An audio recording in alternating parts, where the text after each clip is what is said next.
అనే తమ స్వార్థం కోసమని వాడుకోవటం తప్ప ఇంకేమున్నది అన్నది అందరికీ కూడా స్పష్టంగా తెలిసిపోయింది. అందులోనూ కూడా 2019 తరువాత మేము అధికారంలోకి వచ్చిన తర్వాత శ్రీనివాస స్వామి అనే ఓ రిటైర్డ్ సైంటిస్ట్ని ఆయన సిఎఫ్టిఆర్ఐ నుంచి టీటీడీ ల్యాబొరేటరీకి తీసుకురావటం జరిగింది. ఇంకా పెద్ద ఎత్తున నాణ్యతను పరిశీలించటం కోసమని.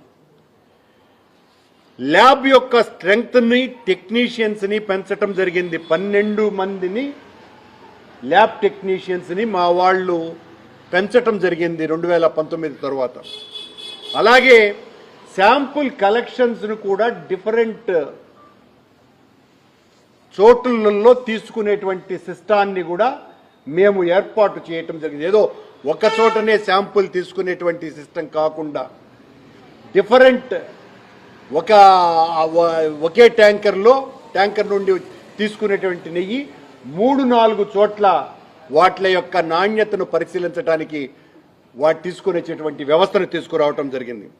అలాగే ల్యాబ్ను అప్గ్రేడ్ చేసేటువంటి సివిల్ వర్క్స్, ఎయిర్ కండిషనింగు ఇవన్నీ కూడా మేము మెరుగుపరచటం జరిగింది.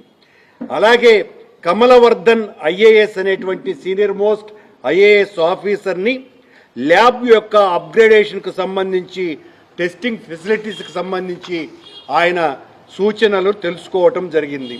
46 కోట్ల రూపాయలతో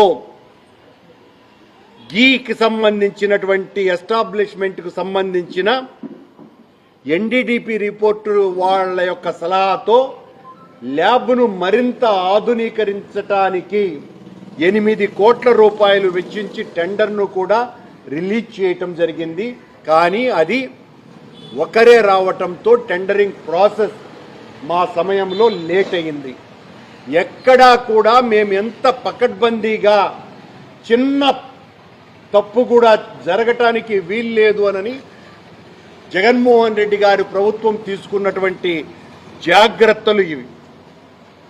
లడ్డూలో ఎక్కడా కల్తీ జరిగిందని సిట్ రిపోర్టులో ఒక్క చోట కూడా ప్రస్తావించకపోయినా చంద్రబాబును మోసేటువంటి ప్రసార బోయీలంతా కూడా 2 రోజులుగా దీని మీద మా మీద దండోరా వేస్తున్నారు. కానీ సుప్రీంకోర్టు నియమించినటువంటి సిట్ ఎక్కడ ఆ విషయాన్ని ధృవీకరించకపోగా బోలేబాబా నుంచి వైష్ణవి డైరీకి, వైష్ణవి డైరీ నుంచి ఏఆర్ డైరీకి వీళ్ళ వ్యాపార మతలబులో మోసాలు జరిగినాయి అన్నటువంటి విషయం మీదనే వాళ్లను అరెస్టు చేయటం జరిగింది.